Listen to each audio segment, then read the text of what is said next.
Hello दोस्तों। मैं JK SET L A SET और N T A UGC NET paper one के series का एक और वीडियो लेकर आया हूं। दोस्तों, इससे पहले मैंने बहुत सारे टॉपिक्स पर डिस्कस किया है। अगर आप में से किसी ने वो वीडियोस नहीं देखे हैं तो आप प्ले लिस्ट में जाइए। प्ले लिस्ट में जेके सेट एल ए सेट के नाम पे जो लिस्ट है उसमें आपको वो सारे वीडियोज़ मिल जाएंगे। इस तो चलिए अब हम आज का ये टॉपिक स्टार्ट करते हैं। दोस्तों, आज हमें जो पढ़ना है वो है टाइप्स ऑफ इवाल्वेशन।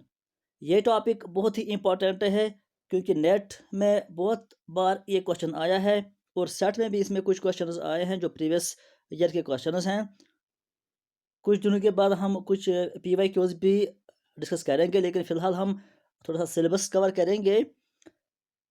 तो यहाँ मैं ये कहना चाहता हूँ आपसे कि ये बहुत ही इंपॉर्टेंट टॉपिक है जो आज का है। इससे पहले भी जो हमने डिस्कस किया उसमें भी कुछ टॉपिक्स बहुत ही इंपॉर्टेंट है और कुछ तो नॉर्मल ही थे, लेकिन इस पर थोड़ा सा ध्यान दीजिए। इसमें बहुत सारे क्वेश्चंस आते हैं कि टाइप्स ऑफ इवाल्वेशन पर, और इसमें जो टाइप्स है प्लेसमेंट, फॉर्मेटिव और समेटिव पर खासकर क्वेश्चन आते हैं। तो चलिए, पहला जो इसमें टॉपिक आ रहा है वो है प्लेसमेंट इवाल्वेशन। तो प्लेसमेंट इवाल्वेशन की जब हम बात करते हैं प्लेसमेंट का, ये तो आपको नाम से ही पता चलता है कि प्लेसमेंट का मतलब है कि जब हम किसी लर्नर या किसी स्टूडेंट में या किसी पर्सन में चेक करते हैं कि इसकी जगह क्या है, यानी ये किस लेवल से बिलोंग करता है, किस लेवल पर ये एग्जिस्ट करता है। इस इवैल्यूएशन में हम क्या करते हैं, मान लो कि जब किसी कॉलेज में या किसी यूनिवर्सिटी में एडमिशन लेना होता है तो वहाँ पर एंट्रेंस एग्ज़ाम होता है, ये आप सब जानते हैं। तो वो एंट्रेंस एग्ज़ाम जो होता है वो यही इवैल्यूएशन होता है जिसको हम कहते हैं प्लेसमेंट इवैल्यूएशन। या किसी स्कूल में अगर एक स्कूल से कोई स्टूडेंट निकलता है तो दूसरे स्कूल में एडमिशन लेने की ट्राई करता है, तो वहाँ पर उसको पहले इवैल्यूएशन किया जाता है कि वो देखते हैं कि ये किस क्लास के लिए फिट बैठता है, ताकि उसको उसी क्लास में एडमिशन दिया जाता है। तो चलिए यहाँ पर हम देखते हैं कि क्या-क्या पॉइंट्स मैंने लिखे हैं इसमें। सबसे पहला पॉइंट जो इसमें आपको याद रखना है वो है कि इसको प्री इवैल्यूएशन भी कहते हैं और इसके साथ इसको इनिशियल इवैल्यूएशन भी कहते हैं। ये पॉइंट आप नोट करके रखिए अपनी नोटबुक पर, क्योंकि कभी-कभी ये नाम भी इसको आ जाते हैं और इस पर भी क्वेश्चंस आते हैं आपको कंफ्यूज करने के लिए। तो ये याद रखिए आप कि प्लेसमेंट इवैल्यूएशन को भी प्री इवैल्यूएशन भी कहते हैं और इनिशियल इवैल्यूएशन भी कहते हैं। इसके बाद जो नेक्स्ट पॉइंट इसमें यह है कि ये होता है at the beginning of the course या at the beginning of the term, जिसके अभी मैंने कहा कि प्लेसमेंट कोर्स स्टार्ट करने से पहले होता है या कोई टर्म ऑफ एग्जामिनेशन जो होता है उसका टर्म उससे पहले ये होता है। उसके बाद जो नेक्स्ट इसमें पॉइंट है वो यह है कि एंट्रेंस एग्जामिनेशन जो कंडक्ट किया जाता है, जो अभी मैंने आपसे कहा है कि वो एक एग्जांपल है इसकी, यानी वो भी आता है किसमें, प्लेसमेंट इवैल्यूएशन में। वो किस लिए किया जाता है, to identify if the student is suitable for the course और नॉट। यानी एंट्रेंस का मकसद ये होता है कि वो देखते हैं कि क्या ये जो स्टूडेंट है या लर्नर है, क्या ये इसके लिए सूटेबल भी है या नहीं भी है। उसके बाद नेक्स्ट पॉइंट ये है कि this process is used to check the aptitude. यानी इस प्रोसेस से, यानी प्लेसमेंट इवैल्यूएशन जो किया जाता है या इनिशियल इवैल्यूएशन, इससे चेक किया जाता है कि एप्टीट्यूड एक कैंडिडेट में क्या एप्टीट्यूड है या एक स्टूडेंट में क्या एप्टीट्यूड है। तो बिगिनिंग ऑफ द कोर्स ये एप्टीट्यूड चेक किया जाता है। तो उसके बाद जो एक और पॉइंट है वो ये है कि it checks the prerequisite knowledge of candidate. यानी जो पेशगी में नॉलेज ज़रूरी होनी चाहिए एक लर्नर के लिए या एक स्टूडेंट के लिए, और कितनी नॉलेज है उसमें। कोई कोर्स स्टार्ट करने से पहले उसमें कुछ चीज़ें ज़रूरी होनी चाहिए, तभी वो किसी कोर्स में एडमिशन ले सकता है। तो ये क्या उस कैंडिडेट में ये चीज़ें हैं, क्या वो बुनियादी चीज़ें फुलफ़िल कर रहा है, तो इसको क्या करने के लिए ये इवैल्यूएशन किया जाता है, यानी प्लेसमेंट इवैल्यूएशन किया जाता है। तो आई होप कि ये आपको समझ आया होगा। तो हम चलेंगे नेक्स्ट टॉपिक पर, जो है फॉर्मेटिव इवैल्यूएशन। दोस्तों, ये इंपॉर्टेंट है, इसको थोड़ा सा ध्यान दीजिए। सबसे पहले इसमें आप याद रखिए, ये जो फॉर्मेटिव इवैल्यूएशन है इसको किसने दिया है, इसका प्रोपोनेंट है पॉल ब्लैक। ये आप याद रखिए, पहला पॉइंट। इसके बाद अगर हम थोड़ा सा इसमें जानेंगे कि फॉर्मेटिव इवैल्यूएशन क्या होता है। फॉर्मेटिव इवैल्यूएशन ये होता है कि जब कोई कोर्स हो रहा है उसके बीच में, यानी जब कोर्स चल रहा होता है ड्यूरिंग द कोर्स, ये इवैल्यूएशन हो जाता है।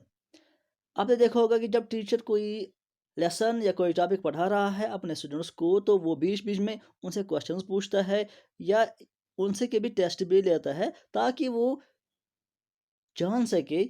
वो इसलिए वो टेस्ट लेता है कि उसको पता चले कि मैं जो लर्निंग प्रोवाइड कर रहा हूँ, क्या स्टूडेंट्स में वो लर्निंग हो रही है या नहीं हो रही है।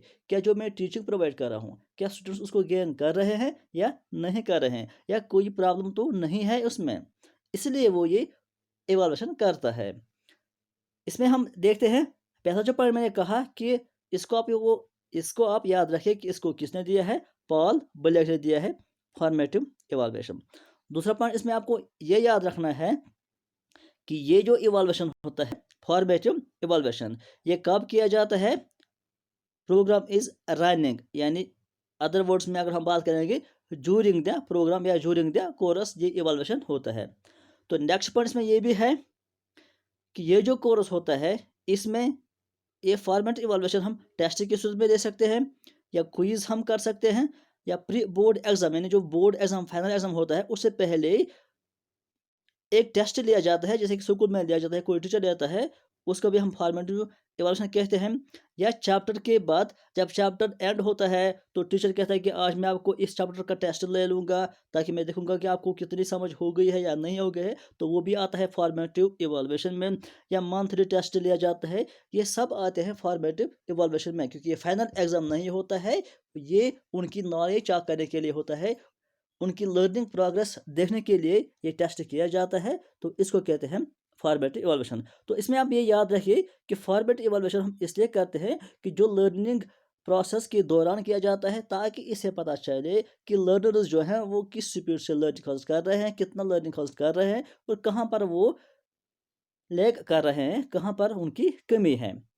और नेक्स्ट पॉइंट इसमें हम देखेंगे ये कि ये जो फॉर्मेटिव इवैल्यूएशन होता है, इससे टीचर्स को फीडबैक मिलता है, और जो लर्नर्स हैं उनको भी फीडबैक मिलता है। जब टीचर एग्ज़ाम करता है प्रोग्राम के दौरान, तो उसको पता चलता है, यानी उसको फीडबैक मिलता है कि क्या मेरी जो टीचिंग है, जो मैं पढ़ा रहा हूँ, जो मैं सिखा रहा हूँ, क्या वो सक्सेसफुल है या नहीं है, क्या वो इफ़ेक्टिव है या नहीं है, लर्नर्स उसको गेन कर रहे हैं या नहीं है। तो इसलिए ये भी बहुत ज़रूरी है फॉर्मेटिव इवैल्यूएशन। कल आपको एग्ज़ाम में ये क्वेश्चन आ सकता है कि अगर टीचर को देखना है कि मेरी जो टीचिंग है, क्या वो इफ़ेक्टिवनेस है या नहीं है? क्या वो सही से काम कर रही है या नहीं कर रही है? तो इसके लिए वो कौन-सा इवैल्यूएशन यूज़ करेगा? क्या वो प्लेसमेंट इवैल्यूएशन करेगा?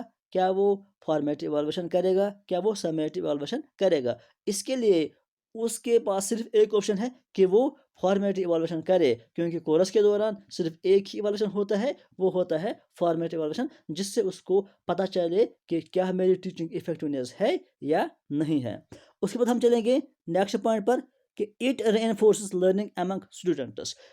ये जो फॉर्मेटिव इवैल्यूएशन होता है, इससे लर्नर्स में रेनफोर्स मिलता है, यानी उनको सपोर्ट मिलता है, उनको शाबाशी मिलती है, उनको मोटिवेशन मिलता है इससे। किस तरफ मिलता है? जब उनको टेस्ट लिया जाता है, तो फिर उनको फीडबैक भी मिलता है, या उनको पता चलता है कि हमारी कितनी लर्निंग हुई है, कितनी नहीं हुई है, कहाँ पर हमें कमी है, तो इससे वो और ज़्यादा अच्छे से पढ़ेंगे, या वो गलतियाँ जो उन्होंने की है उसको दूर कर सकते हैं। या एक बात ये भी जो हमने कल पढ़ा है कि जो टेस्ट होता है, जो इवैल्यूएशन होता है, इससे उनको रिविज़न करने में हेल्प मिलता है, यानी वो इसको रिविज़न कर पाते हैं, जब उनको पता होता है कि हमें इवैल्यूएशन होगी, यानी हमें एग्ज़ाम देना है, तो इससे वो रिविज़न करते हैं। तो जब टीचर फॉर्मेटिव इवैल्यूएशन करता है, यानी मेन एग्ज़ाम से पहले टेस्ट लेता है, तो बच्चों को मिलता है एक चांस कि वो रिविज़न करते हैं। इस हिसाब से तो जब उनको उसके बाद फाइनल एग्ज़ाम देना होता है, तो उस टाइम उनको पहले से ही रिविज़न हुआ होता है, तो उसमें वो और ज़्यादा अच्छे मार्क्स लाते हैं। इसके बाद जो नेक्स्ट पॉइंट इसमें यह है कि इसको दूसरा नाम क्या है? It is called internal evaluation. इसको हम इंटरनल इवैल्यूएशन के नाम से भी जानते हैं। तो ये भी याद रखो कि इंटरनल इवैल्यूएशन दूसरा नाम किस इवैल्यूएशन का है? ये है फॉर्मेटिव इवैल्यूएशन। तो इसके बाद हम चलेंगे नेक्स्ट टॉपिक पर, जो है डायग्नोस्टिक इवैल्यूएशन। दोस्तों, डायग्नोस्टिक इवैल्यूएशन क्या है? ये फॉर्मेटिव इवैल्यूएशन का एक स्टेप आगे आप मान लीजिए। जो फॉर्मेटिव इवैल्यूएशन होता है, इसमें हम क्या जानते हैं कि जो लर्नर्स हैं कि उनकी लर्निंग प्रोग्रेस कैसी है, क्या वो लर्निंग कर रहे हैं या उनमें कोई कमी है या कोई वीकनेस है। इसको हम चेक करते हैं किसमें? फॉर्मेटिव इवैल्यूएशन में। लेकिन अगर हमें या अगर एक टीचर को ये देखना होगा कि ये लर्नर्स जो हैं, इनको अगर ये वीकनेस है, किसी टॉपिक में उनको वीकनेस है या कहीं पर उनको कोई प्रॉब्लम है, ये क्यों है? क्यों नहीं वो समझ रहे हैं या क्यों नहीं वो इस टॉपिक को गेन कर रहे हैं या क्यों नहीं वो इस स्किल को गेन कर रहे हैं, उनको क्या मुश्किलात आ रहे हैं, क्या काज हैं। यानी हम कहेंगे दूसरे वर्ड्स में कि अगर टीचर को ये डीपली जानना होगा कि जो लर्नर्स हैं उनमें अगर कोई वीकनेस है, कोई डिफ़िकल्टी है, वो क्यों है, उसका काज क्या है, वो दूर कैसे किया जाए, यानी पूरा डिटेल जानना होगा, तो उसके लिए वो करता है डायग्नोस्टिक इवैल्यूएशन। तो इसका मतलब कि ये भी एक फॉर्मेटिव इवैल्यूएशन है, लेकिन उससे थोड़ा सा एक स्टेप आगे, जिसमें वो डीपली जानता है कि वीकनेस अगर है क्यों है, वजह क्या है, कैसे हम इसको दूर कर सकते हैं। तो डिटेल्ड वो इसमें जानता है। तो यहाँ हम देखते हैं पॉइंट्स में क्या लिखा हुआ है।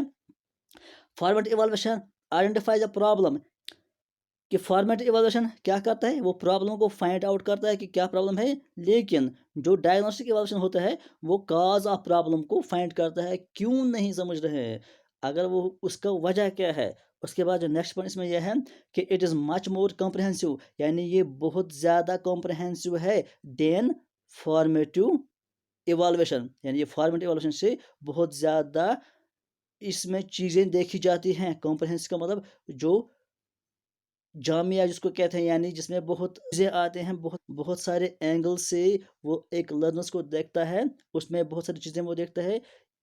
अगर प्रॉब्लम है, क्यों है, कैसी है, इसकी वजह क्या है, इसको दूर कैसे किया जाए। तो इसमें हम देखते हैं कि डायग्नोस्टिक इवैल्यूएशन में ये। उसके बाद जो नेक्स्ट पॉइंट है वो है this form of evaluation takes place during the course. पहले ही मैंने बताया कि इसको भी हम कब करते हैं? ड्यूरिंग द कोर्स, क्योंकि अगर एंड ऑफ द कोर्स ये करेंगे तो उसका फ़ायदा ही क्या है। अगर हमें देखना है कि लर्नर्स में कोई कमी है या नहीं है, या अगर कोई उनमें कमी है तो क्यों है, तो at the end of result पता चले कि उनमें ये कमी है, ये इसको इस वजह से नहीं सीख रहे हैं, तो उसका फ़ायदा नहीं है। अगर हम ड्यूरिंग द कोर्स ये गलती ढूंढ लेंगे कि लर्नर्स में कहाँ पर कमी है और कैसे इसको दूर किया जाए, तो वो हम पहले ही दूर करेंगे, एट द एंड रिजल्ट बहुत ही अच्छा आ जाएगा। तो इसलिए फॉर्मेटिव इवैल्यूएशन और ये जो डायग्नोस्टिक इवैल्यूएशन है, इसको ड्यूरिंग द कोर्स करना ज़रूरी होता है। उसके बाद आता है इम्पोर्टेंट टॉपिक एक और, जो है समेटिव इवैल्यूएशन। तो समेटिव इवैल्यूएशन का नाम ही आप इसके नाम से ही जान सकते हो कि समेटिव इवैल्यूएशन का मतलब है जो कि एट द एंड होता है। सम मतलब जो टोटल होता है। तो सबसे पहला पॉइंट इसमें ये भी है कि इसको भी किसने दिया है? इसको भी दिया है पॉल ब्लैक ने। ठीक, तो इसको भी किसने दिया है? पॉल ब्लैक ने। तो दो टेस्ट या दो इवैल्यूएशन का कॉन्सेप्ट दिया है पॉल ब्लैक, एक है फॉर्मेटिव और एक है समेटिव। तो यह था पहला पॉइंट। दूसरा पॉइंट इसमें यह है कि ये जो इवैल्यूएशन है, इस टाइप ऑफ इवैल्यूएशन कब किया जाता है? At the end of the course. ये हमेशा at the end of the course किया जाता है, जब कोर्स खत्म होता है। बाद एक टेस्ट होता है, वो होता है समेटिव इवैल्यूएशन। उसके बाद नेक्स्ट पॉइंट इसका ये भी है कि इसको हम क्या कहते हैं? इसको हम कहते हैं एक्सटर्नल इवैल्यूएशन। इंटरनल इवैल्यूएशन किसको कहते हैं? फॉर्मेटिव इवैल्यूएशन को। और एक्सटर्नल किसको कहते हैं? समेटिव इवैल्यूएशन को। और इसके बाद जो नेक्स्ट पॉइंट इसमें यह है कि ये जो समेटिव इवैल्यूएशन होता है, ये जज करता है।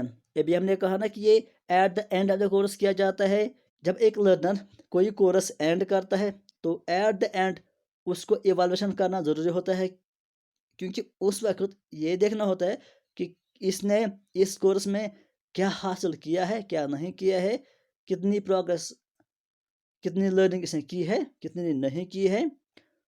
तो उसके हिसाब से उसको सर्टिफिकेट दी जाती है, उसको डिग्री दी जाती है। तो उसके लिए ये जो टेस्ट किया जाता है, इवाल्यूएशन किया जाता है, उसको कहते हैं समेटिव इवाल्यूएशन। एट द एंड ये देखना होता है कि एक लर्नर ने कितनी नॉलेज हासिल की है, कितनी नहीं की है, लाई करता है और कहाँ पे वो लाई नहीं करता है, यानी जज करते हैं हम, फैसला देते हैं एट द एंड कि क्या हासिल है और क्या हासिल नहीं है। तो इसमें एक और पॉइंट ये भी है कि जो समेटिव एग्ज़ाम होता है वो फाइनल एग्ज़ाम भी कहलाता है, आपको पता है, या बोर्ड एग्ज़ाम जो होता है वो भी एंड ऑफ द कोर्स होता है, ये भी होता है समेटिव इवाल्यूएशन। इसके बाद जब सर्टिफिकेट देनी होती है या डिग्री देनी होती है, अभी हमने बात की, वो भी होती है तब जब एंड एग्ज़ाम होता है या समेटिव इवाल्यूएशन होता है। इसके अलावा जो टीचर्स होते हैं वो जब कोई कोर्स पढ़ाते हैं, उनका वो कोर्स तब मुकम्मल माना जाता है या तब उनका काम एंड होता है जब ये समेटिव इवाल्यूएशन होता है। जब तक ये समेटिव इवाल्यूएशन नहीं होता है तब तक वो एक कोर्स एंड नहीं होता है। क्लास में वो कितने भी फॉर्मेटिव इवाल्यूएशन कर लें, उससे कोर्स एंड नहीं होता है। एट द एंड लास्ट में एक एग्ज़ाम हो गया समेटिव इवाल्यूएशन, तो बस उसके बाद वो कोर्स ख़त्म, फिर नया कोर्स स्टार्ट करना पड़ता है। तो ये था समेटिव इवाल्यूएशन। इसके बाद एक और कॉन्सेप्ट इसमें ये भी है, नॉर्म रेफरेंस इवाल्यूएशन और क्राइटेरियन रेफरेंस इवाल्यूएशन। दोस्तों इसमें बहुत सारे क्वेश्चंस आते हैं। ये जो टॉपिक है, ये दो टाइप्स ऑफ इवाल्यूएशन जो हैं, ये भी बहुत ही इंपॉर्टेंट टॉपिक है, इसको भी ध्यान से पढ़ लीजिए। आज के ये जो सारे हमने पढ़े हैं टाइप्स ऑफ इवाल्यूएशन, इनमें बहुत सारे क्वेश्चंस आते हैं किसी भी एग्जाम में, चाहे वो नेट सेट हो या पीएचडी एंट्रेंस हो, कहीं भी आप कोई भी पेपर उठाकर देख लो, फिर देखो आप कि इन टॉपिक पर कितने क्वेश्चंस आते हैं। और यहाँ पर हम देखते हैं पहला जो टाइप है इसका वो है नॉर्म रेफरेंस इवाल्यूएशन। तो दोस्तों इसको गौर से देखिए कि नॉर्म रेफरेंस्ड इवाल्यूएशन क्या होता है। मैं आपको बताऊंगा कि एक लाइन में कि नॉर्म रेफरेंस इवाल्यूएशन क्या होता है। नॉर्म रेफरेंस्ड इवाल्यूएशन वो इवाल्यूएशन होता है जिसमें एक स्टूडेंट को या एक स्टूडेंट के मार्क्स या एक स्टूडेंट का रिजल्ट जो होता है उसको कंपेयर किया जाता है बाकी स्टूडेंट से। मान लो कि एक क्लास है, उसमें हम लेंगे एक स्टूडेंट जिसका नाम ए है, उसको हम अगर कंपेयर करेंगे क्लास के बाकी स्टूडेंट से या उस स्कूल के बाकी स्टूडेंट से, तो हम कहते हैं ए ने फर्स्ट पोजीशन हासिल की, या हम कहते हैं ए ने सेकंड पोजीशन हासिल की या ए ने थर्ड पोजीशन हासिल की, मतलब हम इसको कंपेयर कर रहे हैं बाकी लर्नर्स से। तो ये हो गया नॉर्म रेफरेंस इवाल्यूएशन, जिसमें कंपैरिजन होता है एक स्टूडेंट को बाकी स्टूडेंट से, एक स्टूडेंट को बाकी क्लास से या एक स्टूडेंट को पूरे स्कूल से। उसको हम कहते हैं नॉर्म रेफरेंस्ड इवाल्यूएशन, जिसमें रैंक्स आते हैं। जब कॉम्पिटिटिव एग्जाम होता है वहाँ पर फिर रैंक्स दिया जाता है, जो टॉप होता है वो पहले आता है, उसके बाद सेकंड थर्ड रैंक्स जब दिए जाते हैं तो वो होता है नॉर्म रेफरेंस इवाल्यूएशन। ये पॉइंट आप याद रखिए। यहाँ पर हम देखते हैं कि जो नॉर्म रेफरेंस इवाल्यूएशन होता है, इसमें क्या होता है कि performance of one student is compared with others. एक की परफॉर्मेंस बाकी से कंपेयर किया जाता है। फॉर एग्जांपल, अगर ए ने मार्क्स हासिल किए हैं जो कि हाईएस्ट हैं, तो हम क्या कहते हैं, A has scored highest marks in test in class is norm referenced evaluation. ठीक, क्योंकि यहाँ पर कंपैरिजन होता है। तो उसके बाद हम चलेंगे, जो दूसरा टॉपिक है वो है क्राइटेरियन रेफरेंस इवाल्यूएशन। ये उसका अपोजिट है। अब आप खुद ही समझ आएंगे कि क्राइटेरियन रेफरेंस इवाल्यूएशन क्या है। अगर नॉर्म रेफरेंस इवाल्यूएशन का मतलब है कि वो इवाल्यूएशन जिसमें एक स्टूडेंट की परफॉर्मेंस या एक स्टूडेंट को हम दूसरे बाकी स्टूडेंट से कंपेयर करते हैं, वो हो गया नॉर्म रेफरेंस इवाल्यूएशन। तो क्राइटेरियन क्या हो गया, जिसमें एक स्टूडेंट को इंडिविजुअली देखा जाता है कि उसने क्या हासिल किया है, उसका रिजल्ट क्या है, वो हो गया क्राइटेरियन। यानी जिसमें हम कोई क्राइटेरिया देखते हैं, कोई परसेंटेज देखते हैं या कोई ग्रेड्स देखते हैं सिर्फ एक उस पर्टिकुलर कैंडिडेट की, तो उसको हम कहते हैं क्राइटेरियन रेफरेंस्ड इवाल्यूएशन। यहाँ पर देखिए, there is no comparison of comparison and results are stated on the basis of certain criteria. कोई कंपैरिजन नहीं किया जाता है बाकी में। फॉर एग्जांपल आप यहाँ देखिए, A has scored 98% marks in the test. हम कहेंगे कि ए ने 98% मार्क्स हासिल किए, बस इतना ही हमने कहा। बी ने कितने की वो हमने नहीं कहा, सी ने कितने किए वो हमने नहीं कहा, हमने सिर्फ ए की बात की, यानी ए ने 98% मार्क्स हासिल किए। तो ये हो गया क्राइटेरियन रेफरेंस्ड इवाल्वेशन। हम कहेंगे कि ए ने 70% मार्क्स हासिल किए, ये भी हो गया क्राइटेरियन रेफरेंस्ड इवाल्वेशन। यानी आप इसको इतना याद रखिए कि जिसमें हम एक इंडिविजुअल या एक पर्सन, एक स्टूडेंट का रिजल्ट बोलते हैं, यानी उसका इवाल्यूएशन देखते हैं, सिर्फ एक, बाकी किसी से उसको कंपेयर नहीं करते हैं, तो ये हो गया क्राइटेरियन रेफरेंस्ड इवाल्यूएशन। अगर हम एक स्टूडेंट को बाकी से कंपेयर करते हैं तो वो हो गया नॉर्म रेफरेंस्ड इवाल्यूएशन। तो ये मेन दो टॉपिक इसमें थे, इनको आप याद रखिए। इसके बाद जो नेक्स्ट टॉपिक है वो है चॉइस बेस्ड क्रेडिट सिस्टम, और इसका टाइप्स, इसका फंक्शन, ये हम इसमें नहीं पढ़ेंगे, ये हम इंशाल्लाह अगले वीडियो में पढ़ेंगे। तो दोस्तों, आज के इस वीडियो के बारे में आपको कैसा लगा कमेंट सेक्शन में मुझे ज़रूर बताइए। किसी को नोट्स भी चाहिए तो वो भी कमेंट सेक्शन में मुझे बताइए। तो आज के लिए फ़िलहाल इतना ही। Thank you.